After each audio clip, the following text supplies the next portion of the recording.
पाक अलैहिस्सलाम हर महीने की 29 तारीख को खुद भी सहाबा की तसल्ली फरमाते और सबको फरमाते कि मगरबी उफक पर आप चांद तलाश करें, मगरबी उफक पर चांद तलाश करें। हत्ता कि नजर आए तो पिछला महीना ख़त्म, दूसरे दिन नया महीना शुरू।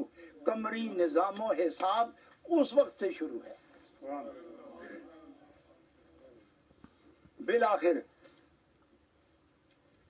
वक्त गुजरता गया, एक मुल्क में नजर आए तो दूसरे तक पैगाम पहुंचाना बहुत मुश्किल रहा है, लेकिन वक्त के काजियों ने फैसला किया कि एक वक्त दूसरे मुल्क में जो सैकड़ों मील के फासले पर हो उसे मुतला फौरन आगाह करना ये मुश्किल होगा।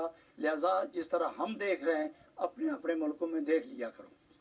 लेकिन जब मरूर ज़माना के बाद हालात बदले, कम मिन अहकामिन यख्तलिफु बि इख्तिलाफि ज़मा, ये फुक़हाए हनफिया ने लिखा है और साहिब रद्दुल मुख्तार लिखते हैं कि फल्कियात के हिसाब पर नबी पाक ने तरदीद फरमाई है। लिहाजा हमारे लिए फल्कियात नहीं है, हमारे लिए फैसला नबुव्वत है, हमारे लिए अहकाम नबुव्वत है। ना हम फल्कियात पे जाएं और ना हम हिसाब करें और ना हम किताब में लिखें। हम ये देखते हैं चांद को अब मुख्तलिफ, चूँकि मशरक़ से मगरब, शमाल से जनूब तक सारी दुनिया में ज़्यादा थोड़े, बहुत ज़्यादा बहुत थोड़े मुसलमान आबाद हैं और हर एक का मतला जुदा जुदा है।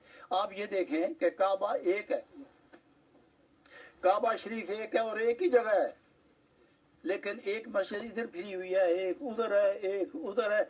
आप सारे बर्मिंघम का एक शहर है, इसकी एक सिमत मुतय्यन नहीं कर सके।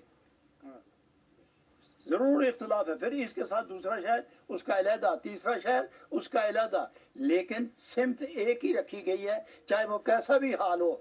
इसलिए फरमाया कि आसमान एक है, निज़ाम अदल व इंसाफ और मोहब्बत और दीन एक है, और मेरी कौम मुसलमान एक हैं, आसमान भी एक है, चांद भी एक है। सारी दुनिया में एक दफ़ा किसी को कहीं चांद नजर आए और उसे मुसलमान तस्दीक करें और काजी ये वक्त फैसला दे तो सारी दुनिया के मुसलमानों के लिए काबिल कबूल है। इसके लिए मुख्तसर सी बात